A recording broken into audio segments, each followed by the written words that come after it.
So I'm currently taking this online course called Faculty Support for Online Leaders. It's part of a program that is a certificate program it's called the Master Online Leader and Administration, which is through the Illinois Online Network, which is part of the University of Illinois Springfield. I know that's a lot. Who this program is great for are for those who are already probably expert teachers of online, or master online teachers we call them, those interested in maybe getting into administration, or those who are already administrators. I've completed 3 or 4 courses already on accessibility, student support, and so forth. And I really think that this program is of value, so check it out. Now, for today's video, what I'm going to be doing is offering some insights. It's a response to a prompt. I'm supposed to talk about what sort of things I take away for the role of administrators for supporting instructors and faculty. I really think this will have value for anybody that's in higher education, those who are interested in advocating for themselves as online instructors, or for those who are overseeing programs or administering programs. Like for myself, I oversee about 8 graduate students who are teaching the online public speaking course, so I think I will gain a lot from this. Now, I have to give 3 or 4 actionable insights, and I'm going to do that, but before I do, I need to kind of think through things, so I'm going to go for a bike ride, and I will see you in about an hour to an hour and a half.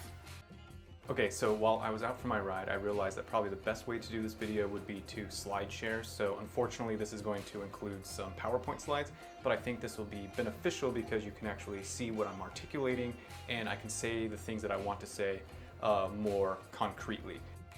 So I am really new to the concept of faculty support since I just started directly supervising others. I mean, I am so new that I didn't even know who UPCEA is.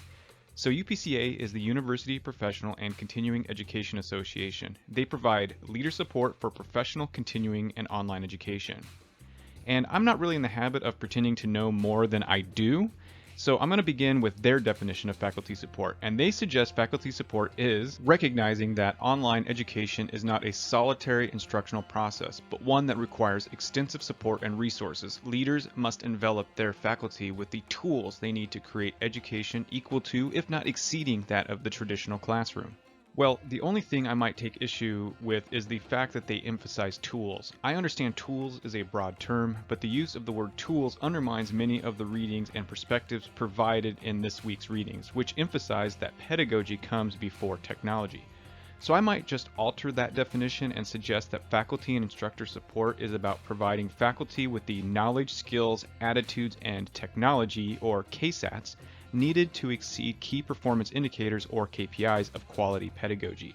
KPIs might be student-teacher evaluation, but also faculty satisfaction and motivation. I would even emphasize attitude as being the critical component, because you want instructors who put students' needs first, who are humble and kind. Leaders can set a tone and attitude to embrace diversity, to be inclusive, and to treat students as complex humans who need to be cared for, not just graded and evaluated. In practice, this might involve using communication immediacy strategies in the online classroom. But let's get back to the definition. In the UPCEA definition, they state that online education is not a solitary instructional process, but one that requires extensive support and resources. Okay, so what does extensive support look like? There are many things to consider, but here are 3 I think worthy of consideration. 1. Comprehensive faculty support means creating space and opportunities for dialogue between faculty and leaders. 2. Support means supporting instructors' professional development. 3. Support means being empathetic towards faculty and instructors, recognizing them as whole humans with various competing interests and needs. For those who subscribe to a dialogic pedagogy, this will make sense. Paulo Freire notes that in a dialogic pedagogy, the teacher is no longer merely the one who teaches, but one who is taught in dialogue with the students, who in turn, while being taught, also teach. Students and teachers become jointly responsible for a process in which they grow. I believe the same can be said about the relationship between faculty and leaders and administrators. If leaders and administrators are willing to genuinely listen to and learn from faculty about faculty and student needs, they will understand with more precision what would improve distance and online learning at their institutions. For me, this might mean the following: asking more questions than giving directives. Asking things like, what do you need this semester? Do you need health or emotional support? Providing multiple communication methods for feedback and engagement, such as anonymous forms for pre, mid, and post-semester check-ins. providing regular and open office hours for faculty, offering regular and optional webinars, teacher-to-teacher trainings, and debriefing services, encouraging in-person or online meetups for open discussion, doing full 360-degree reviews, offering mental health and other counseling sessions, checking in on more than just teaching, and reaching out with a phone call to remote teachers. It is so easy to forget about adjunct instructors who are teaching remotely. So professional development would include providing space for those instructor-to-instructor discussions and trainings, giving financial support to attend conferences, trainings, or purchase books, or even online classes to learn or improve professionally, rewarding instructors who seek out and demonstrate improvements in their course design, and providing opportunities to develop other KSATs not directly related to teaching, such as focusing on pedagogy, not just technology, and allowing instructors to continue their education towards a PhD, for example, if they only have a master's. Now, I think one key component, which I know from personal experience, is onboarding and mentoring is critical. According to the UPCEA Hallmarks in Excellence in Online Leadership, page 14, onboarding prior to teaching an online class, faculty should be engaged through readily available and incentivized institutional training. A mentor program can assist new online instructors in feeling connected and confident by pairing them as co-teachers with more experienced online faculty members. Incentivizing professional development is a no-brainer. Independent ratings of students' learning outcomes demonstrate that when faculty learn and apply better ways of addressing desirable student learning outcomes, they translate their learning into course materials and assignments that actually do positively influence students' learning. Now, the researchers also note that non-tenure faculty members were much more likely to attend professional development than their tenure-line peers, even though that in many cases they were similarly credentials with PhDs, for example, and had more experience teaching. On that last point, though, this is not necessarily a good thing for a couple of reasons. First, it shows the sort of arrogance that tenure faculty have, but second, according to research, participation in professional development is often undercut by a reticent by non-tenure track faculty to experiment for the fear that it may negatively impact their chances at getting their contract renewed. Now, the researchers call this a defensive faculty development position, so leaders must encourage professional development, but they also need to be okay with risk-taking that might come from it.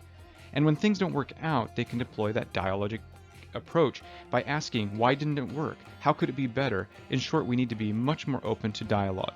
And then we need to make sure that when our instructors get professional development, that they actually bring that back and provide that development as a teacher-to-teacher training, thereby maximizing the dollars spent on training and development. And for the final point or takeaway, foremost, leaders need to recognize that quality online teaching is time-consuming and requires ongoing pedagogical remaking. So recognize that initial iteration of a course may not be great, but it will get better, and that small improvements may actually be better than bigger ones. Recognize that instructors who may be geographically distant from campus want to have a sense of belongingness, so include them and make them feel a part of the culture. Compensate instructors well and give them a predictable contract so that they can focus on really improving the course and not moonlighting or working at multiple institutions. Give bonuses and stipends for course design and redesign. Ask instructors how they are doing and support non-teaching activities, even for non-permanent faculty. Be nice and ask them what they need and anticipate their needs. Recognize that their needs might be beyond the instruction. They might want to continue their education, for example, so they can move from a master's degree to a PhD, or they might have external activities that they want to learn about. Let's actually take a listen to an administrator who was interviewed as part of this class content that I'm in, and I think he summarizes this point pretty well. Ultimately, if we want to change data in terms of student retention, graduation rates, etc. in the classroom, the best way to do that is to make sure that we take care of our faculty and we manage our faculty in a way and support them in a way that's meaningful. So for me, faculty support kind of has a really global definition, and I think that it would be as specific as making sure that we provide that professional development need that's there. It could mean that faculty support with regard to technology, making sure that we have that technology need to allow that faculty member to work on that bleeding edge in the classroom in terms of what's new and innovative for teaching and learning. But I think it's very important as an institution, as administration, in the roles that I serve, that we support our faculty in their, not only their needs but their wants, and really making sure that we provide what they need, the tools they need to get them across the finish line. Now, given what I've said throughout this presentation, I might suggest avoiding the word manage faculty. We support, we don't manage. Of course, he corrected himself. Focus on more than just student retention and graduation rates as KPIs, but also on faculty retention and their feelings. Do they feel rewarded and that they are meaningfully included in on-campus activities? And focus less on technology. It doesn't need to be on the cutting edge if pedagogy is sound, but I do love that he notes to focus not only on needs, but also on desires and wants among faculty teaching online or remotely. Okay, so I hope you enjoyed that video and found it very useful. One thing that didn't really make it into the 3 topics, and something that I want to say at the end, is that it's important to articulate as a leader what the policy is for content in terms of who owns it. And I believe that the best way that a university can approach this topic is to co-share whatever content is created by an instructor, which means that the intellectual property resides both with the institution. That means the institution can retain and have another instructor teach it, but also is retained by the instructor who created it, which means if they go to another institution, they can repurpose that content. But that's just what I think about it, so why don't you tell me what you think about it by leaving a comment. And if you happen to like this video, go ahead and like it, as well as subscribe to the channel so that you can get more content just like this.